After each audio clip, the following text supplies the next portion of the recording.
तो कैसे हैं आप लोग। आज काफ़ी लंबे वक्त के बाद आप लोग के लिए एजुकेशनल वीडियोज़ को बनाने जा रहे हैं। दरअसल वीडियोज़ बनाने का मुख्य उद्देश्य यही है कि जब हम क्लास में पढ़ाते हैं तो उसमें बहुत से स्टूडेंट्स ऐसे होते हैं जो चीज़ों को एक बार में समझ जाते हैं, लेकिन वहीं पर कुछ स्टूडेंट्स वैसे होते हैं जो चीज़ों को एक बार में समझ नहीं पाते हैं। और आज के दौर में तकरीबन अधिकतर स्टूडेंट्स के पास मोबाइल है, तो इस स्थिति में जब मेरा वीडियोज़ यूट्यूब पर रहेगा तो जा कर के बार बार चीज़ों को देख सकते हैं और जो उनको क्लास में नहीं समझ में आया होगा वो सारी चीज़ों को समझ सकते हैं और अपने आप को बेहतर कर सकते हैं। दरअसल जब कोई चीज़ छूट जाता है तो उस चीज़ को दोबारा करने में काफ़ी परेशानी होती है और चीज़ों को नए सिरे से करना होता है। यही समस्या को दरअसल हो रहा है, क्योंकि जब पहले जब हम वीडियोज़ को बनाया करते थे तो उसमें एक फ़्लो बनाता रहता था, लेकिन अभी एक सेंटेंस को बोलने के लिए भी काफ़ी ज़्यादा अंदर से हिचकिचाहट का सामना करना पड़ रहा है। तो उम्मीद करते हैं आप सारी चीज़ों को कोऑपरेट करेंगे। इसमें आपको जो 12 ईयर का सेकेंड ईयर का जो बुक होता है तो उसका हम इंग्लिश से हिंदी करके इस चैनल पर डाल देंगे। साथ ही साथ जो ग्रामर होते हैं और जो व्याकरण होते हैं उसका भी हम कोशिश करेंगे कि पूरी तरह से वीडियोज़ को डाल दें, ताकि जो क्लास में स्टूडेंट्स मेरे पढ़ते हैं उनको भी फ़ायदा हो, साथ ही साथ वैसे स्टूडेंट जो मेरे क्लास को नहीं अटेंड कर पाते हैं उनको भी फ़ायदा हो। तो इसके लिए हम वीडियोज़ को बनाने के लिए हम चैप्टर में चलेंगे और एक एक करके वहाँ से करेंगे। लेकिन देखिए अभी वीडियोज़ को हम छत पर ही अपने बना रहे हैं और देख नज़ारा यहाँ से अगर हम बात करें तो मेरा पूरा गांव जो है कि अच्छी तरीक़ा से दिख पाता है। और ये मेरे गांव के एयरटेल का टावर है। साथ ही साथ अगर हम बात करें तो यहाँ से मेरा पूरा गांव दिखता है जो कि काफ़ी खूबसूरत है। और दरअसल हर किसी का गांव जो होता है खूबसूरत ही होता है और गांव के लोग भी काफ़ी अच्छे होते हैं। और शायद किसी यही कह के गए थे कि जो भारत की आत्मा है वो गांव में बसती है। यहाँ से अगर हम आसमान की तरफ देखें तो पूरी तरह से बादल दिख रहा है हल्का फुल्का, जो कि काफ़ी ही बेहद खूबसूरत लग रहा है। अगर हम बात करें यहाँ से खेत वगैरह का तो देखिए पूरे हरे भरे खेत दिख रहे हैं। साथ ही साथ खेतों के पीछे पेड़ दिख रहे हैं जो काफ़ी देखने में खूबसूरत लग रहा है, जो कि काफ़ी खूबसूरत लग रहा है यहाँ से देखने में। तो चलो चैप्टर में आपको हम पूरी तरीक़ा से हिंदी को समझाने का कोशिश करें, लोग भी समझने का कोशिश करेंगे। और देखिए कितना अच्छा गांव का खूबसूरती होता है, शायद जो कभी शहर वालों को नसीब भी ना हो। शहर के लोग जब काम वगैरह से अपना उगते हैं तो ऐसे पार्क की ओर जाते हैं जो कि गांव में नेचुरली तौर पर देखने को मिलता है। तो गांव शहर से काफ़ी ज़्यादा अच्छा है और रहेगा ही। तो चलते हैं चैप्टर। तो आ गए हैं अपने चैप्टर पर। तो चैप्टर का नाम है इंडियन सिविलाइजेशन एंड कल्चर। तो जैसा कि इसका चैप्टर से ही नाम है इंडियन का मतलब होता है भारतीय, सिविलाइजेशन का मतलब हो गया सभ्यता, एंड कल्चर संस्कृति, भारतीय सभ्यता और संस्कृति। इसका नाम से ही है कि भारतीय सभ्यता और संस्कृति के बारे में इस चैप्टर में हम लोगों को पढ़ना है। ये जो चैप्टर है आपका महात्मा गांधी के द्वारा इस चैप्टर को लिखा गया है और यह एक एसे है, ठीक है। तो चैप्टर जब भी आप पढ़ें तो उस चैप्टर में सबसे पहले जो भी इम्पोर्टेंट मीनिंग है उसको करना होता है। और बहुत से देखिए बिहार बोर्ड के जो स्टूडेंट्स होते हैं उनको प्रॉब्लम क्या होता है, जैसा कि हम देखें क्लास वगैरह में उनको पढ़ने में प्रॉब्लम होता है, दिक्कत होता है कि किसी भी शब्दों को क्या पढ़ें। जैसे यहाँ पे इंडियन है तो अधिकतर लोगों को बुक, जिसको आप कह सकते हैं बुक रीडिंग का, इंटर वगैरह में चल जाते हैं, चाहे कंपटीशन का भी तैयारी करते रहते हैं, पूरी ग्रेजुएशन ख़त्म हो जाती है लेकिन किताब पढ़ने नहीं आता है। इसके लिए तो सबसे बड़ा जिम्मेवार हमारा बिहार गवर्नमेंट भी है, क्योंकि इंग्लिश का मान्यता है नहीं। मैट्रिक तक अधिकतर जो गाँव में पढ़ाने वाले ट्यूटर भी जो होते हैं मैथ वगैरह के होते हैं और मैथ वगैरह जो आता है उस पर फोकस करते हैं और इंग्लिश पर फोकस करते नहीं हैं, क्योंकि सोचते हैं कि इंग्लिश तो मैट्रिक तक कंपलसरी है नहीं, इसमें पास होगा चाहे फेल होगा, इससे कोई लेना देना है। Civilisation and culture Mahatma Gandhi के द्वारा ही लिखा गया इस चैप्टर को और यह पूरी तरह से ऐसे है। सबसे पहले जो इतना पार्ट है, इस पार्ट में महात्मा गांधी का जीवन परिचय है और करते हैं इनका जीवन परिचय। तो सबसे पहले करा है मोहनदास करमचंद गांधी 1869 टिल 1948, यानी कि मोहनदास करमचंद गांधी इनका पूरा नाम था और 1869 में पैदा हुए थे और 1948 में मर गए थे।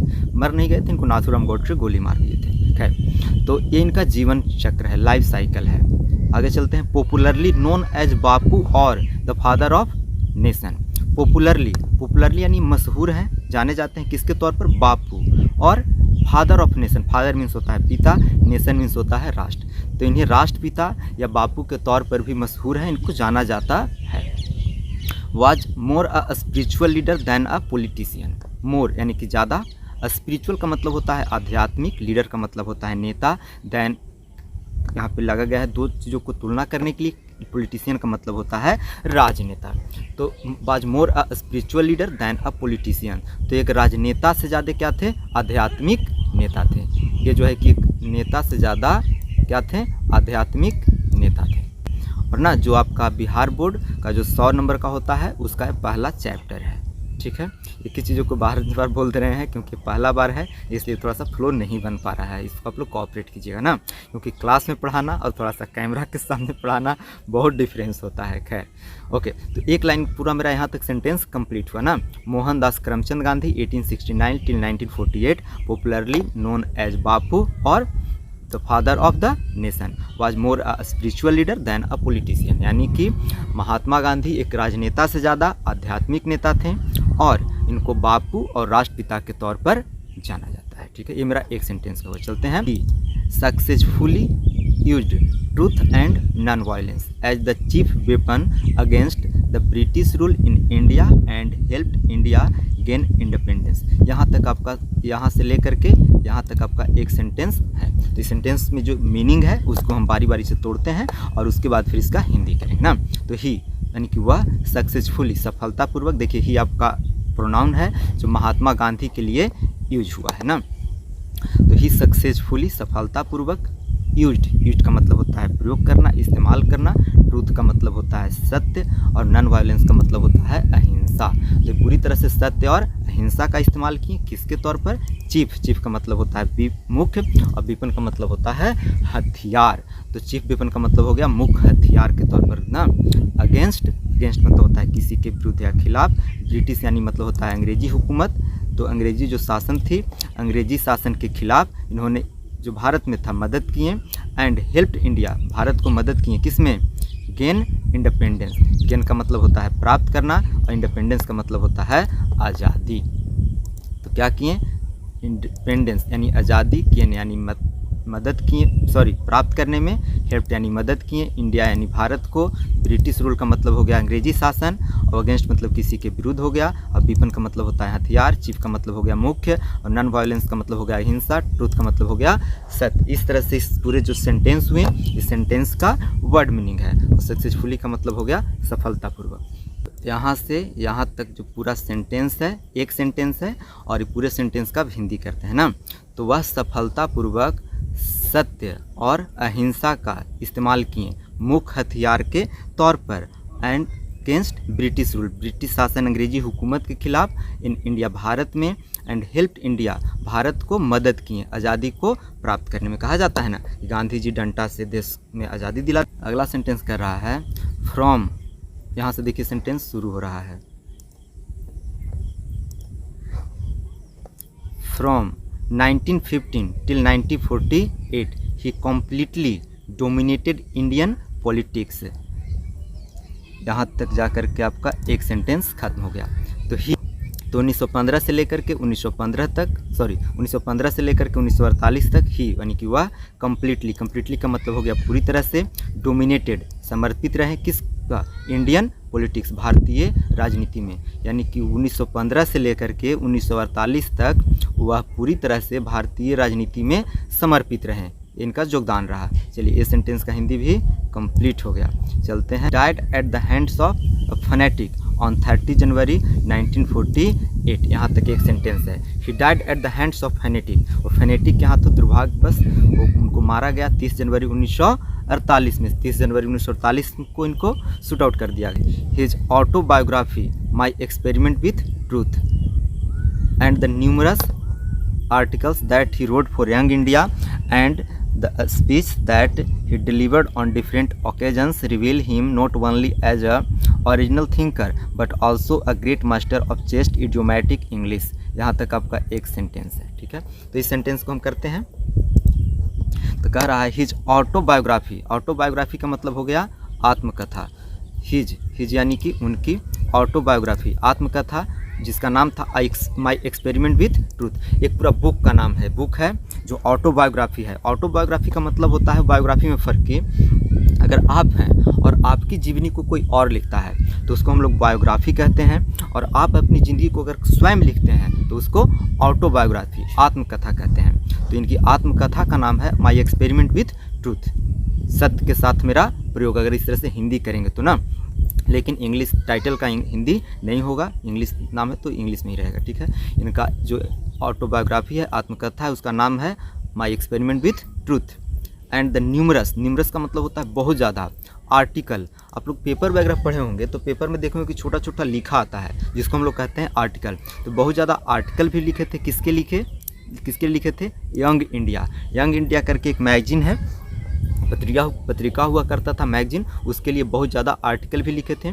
एंड ही स्पीच, और भाषण भी दिए थे। दैट ही डिलीवर होता है कि भाषण देने के लिए। अगर मेरे हाथों में कुछ है और वो हम आपको दे रहे हैं तो उसके लिए गिव का प्रयोग होता है, लेकिन अगर भाषण वगैरह जो देते हैं उसके लिए डिलीवर का प्रयोग होता है। तो बहुत भाषण दिए थे। डिफरेंट ओकेजन्स का मतलब होता है अवसर, अलग अलग अवसर पर ये बहुत ज़्यादा भाषण दिए थे और बहुत सारा आर्टिकल भी लिखे थे, और आत्मकथा भी इनकी है। रिवील हिम, जो उन्हें प्रदर्शित करता है, रिवील करता है। नॉट ओनली ओरिजिनल थिंकर, एक वास्तविक प्रवक्ता, but also a great master of chest, पवित्रता का बहुत ज़्यादा मालिक इनको मास्टर कहा जाता है। एंड इडियोमैटिक इंग्लिश का भी। इस तरह से पूरे सेंटेंसेस का जितना जो डॉट दिख रहा है उस डॉट में हर एक वर्ड का हम मीनिंग बताए हैं, और यहाँ तक आपको आया। चलिए इस पूरा लाइन को एक बार हम कर देते हैं। हिज ऑटोबायोग्राफी, उनकी आत्मकथा जिसका नाम है माई एक्सपेरिमेंट विथ ट्रूथ, इससे साबित होता है। एंड द न्यूमरस आर्टिकल, जो बहुत ज़्यादा आर्टिकल लिखे थे। That he road for young India, जो यंग इंडिया नामक मैगजीन के लिए लिखे थे। एंड द स्पीच, जो भाषण दिए थे। That he delivered on different occasion, अलग अलग अवसरों पर। रिवील हिम, जो उन्हें रिवील करता है, प्रदर्शित करता है। नॉट ओनली ओरिजिनल थिंकर, एक वास्तविक प्रवक्ता के तौर पर नहीं ही, but also a great master of chest, पवित्रता का बहुत अच्छा मालिक। इडियोमैटिक इंग्लिश का। तो इस तरह से एक सेंटेंस आपका कंप्लीट हो गया।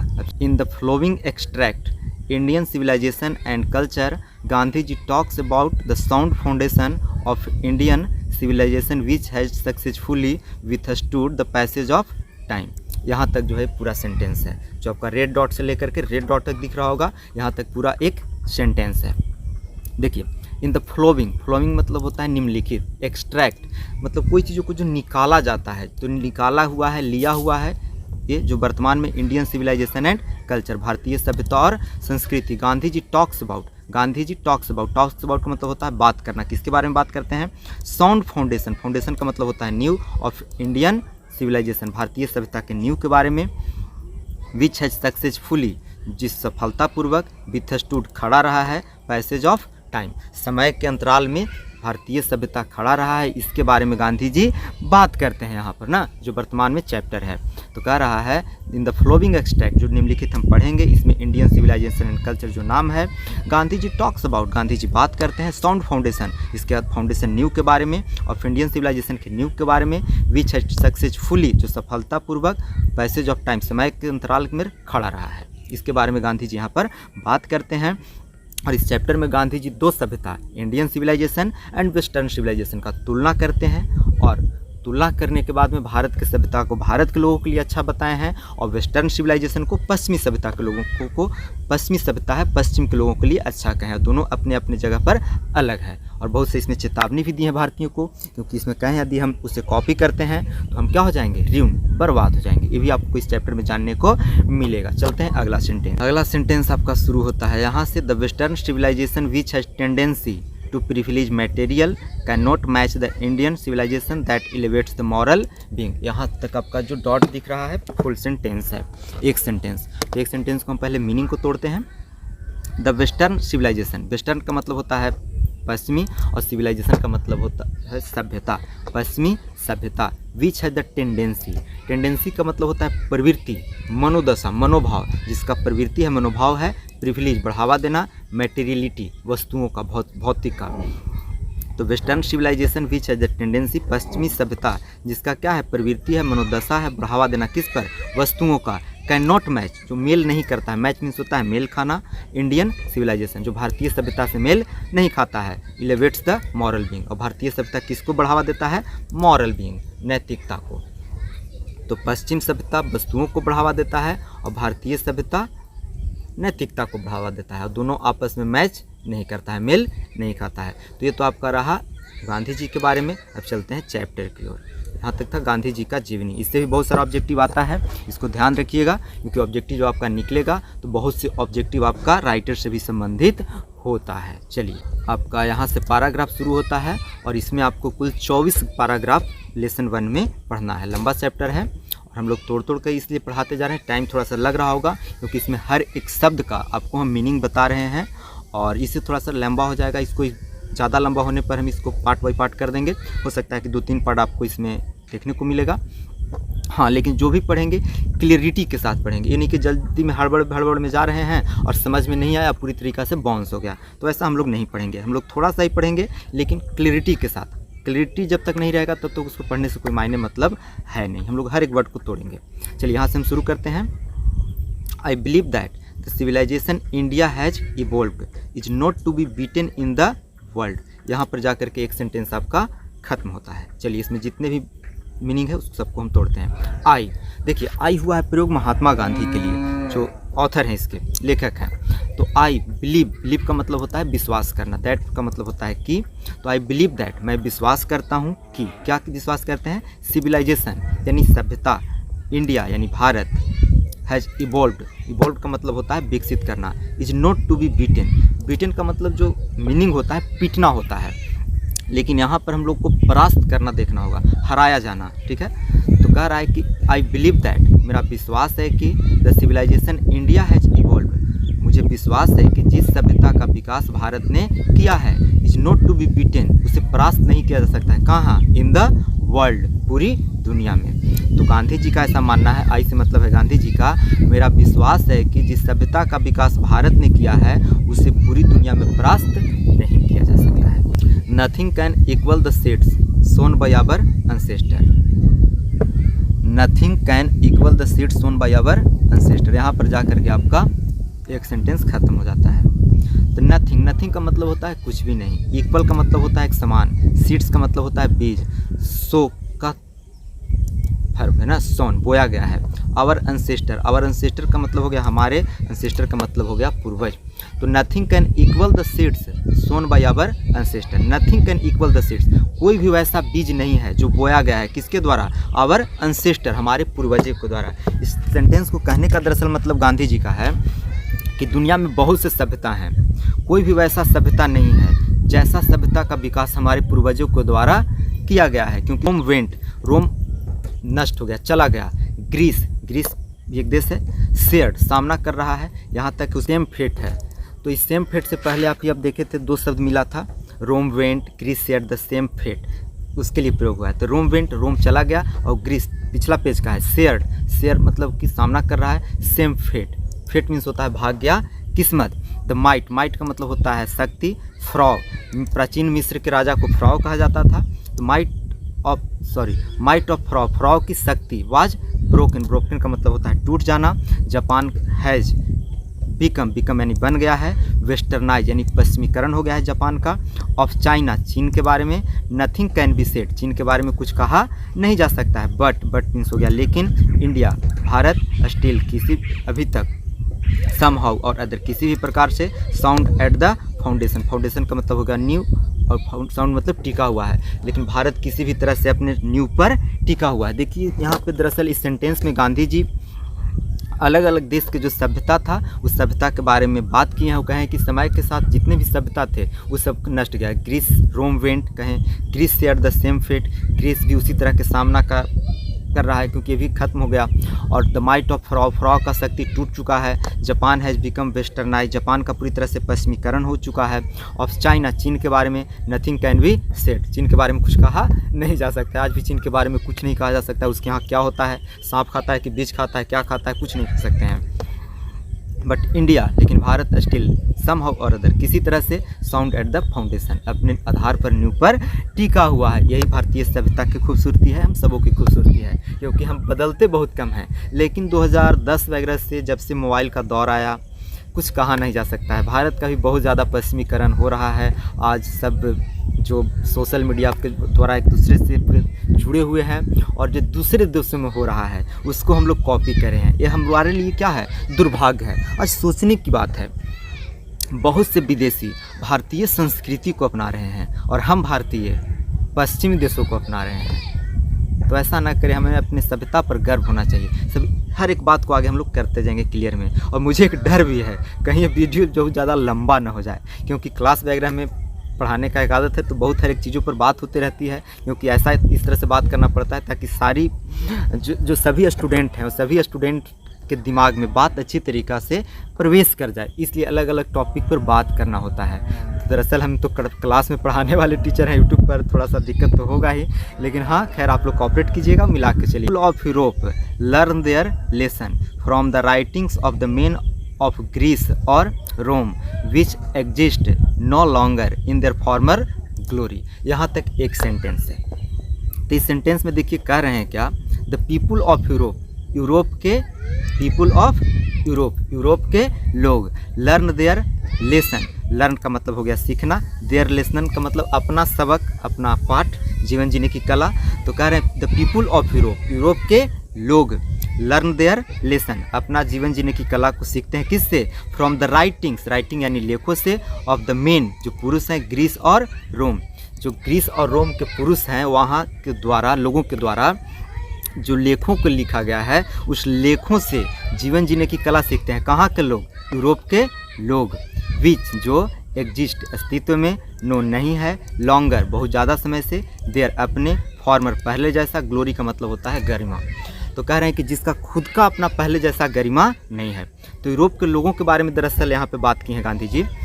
तो यूरोप के लोगों के बारे में गांधी जी क्या कहे हैं, द पीपुल ऑफ यूरोप, जो यूरोप के लोग हैं, लर्न देयर लेसन, अपना जीवन जीने की कला को सीखते हैं, from the writings of men of Greece और रोम, जो ग्रीस और रोम के लोग हैं, वो लोगों के द्वारा जो पाठ को, जीवन जीने की कला को सीखा गया है, उसको सीखने का प्रयास करते हैं। कहाँ के लोग, यूरोप के लोग, विच एग्जिस्ट नो लॉन्गर, जो नहीं है अपने अस्तित्व में, फॉर्मर ग्लोरी, जिसका खुद का पहले जैसा गरिमा नहीं है। सोचो भाई, हम वैसी चीज़ों से सीख रहे हैं जो खुद अस्तित्व में नहीं है, तो क्या हमारा फ्यूचर होगा, कुछ भी नहीं। हम वैसे लोग से सीख रहे हैं जिसका खुद का अस्तित्व नहीं है, तो ऐसे लोगों से सीखकर हम क्या करेंगे, हम जीवन में कितना आगे बढ़ सकते हैं। कितना अच्छा बात कहें यहाँ पे गांधी जी। होता है, in trying to learn from them the European imagine that they will avoid the mistake of Greece and रोम।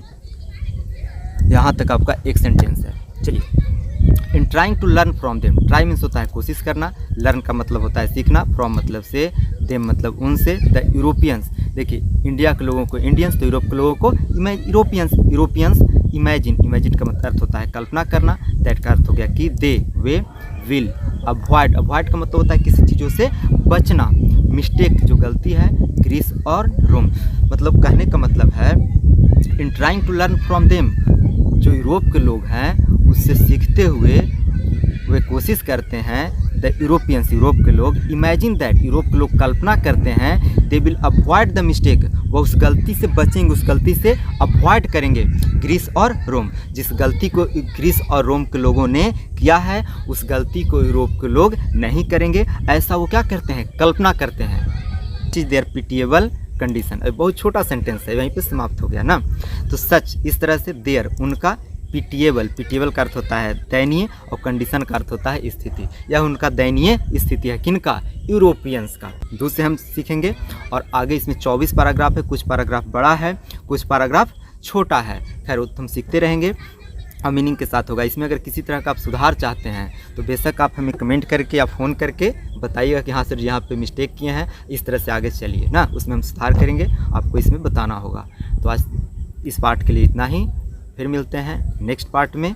और अगर इस के बारे में आप क्या सोचते हैं ज़रूर कमेंट करके बताइए, क्योंकि हमको पता नहीं चलता है कहाँ पे हम मिस्टेक किए हैं, और बताएगा मिस्टेक कौन, आप लोग, जो आप मेरे परिवार के समान हैं। और मेरे स्टूडेंट ही काफ़ी है, क्योंकि मेरा जब सुबह का शुरुआत होता है तो स्टूडेंट और शाम होते हैं तो स्टूडेंट। बात बताना क्या है, वो तो आप जानते ही हैं। जब सोचते भी हैं तो स्टूडेंट के बारे में ही कि कैसे इनका विकास होगा, और तो मेरे जीवन में कुछ बचा नहीं। खैर, मिलते हैं अगला पास्ट में, तब तक मुस्कुराते रहिए, हंसते रहिए। जय हिंद।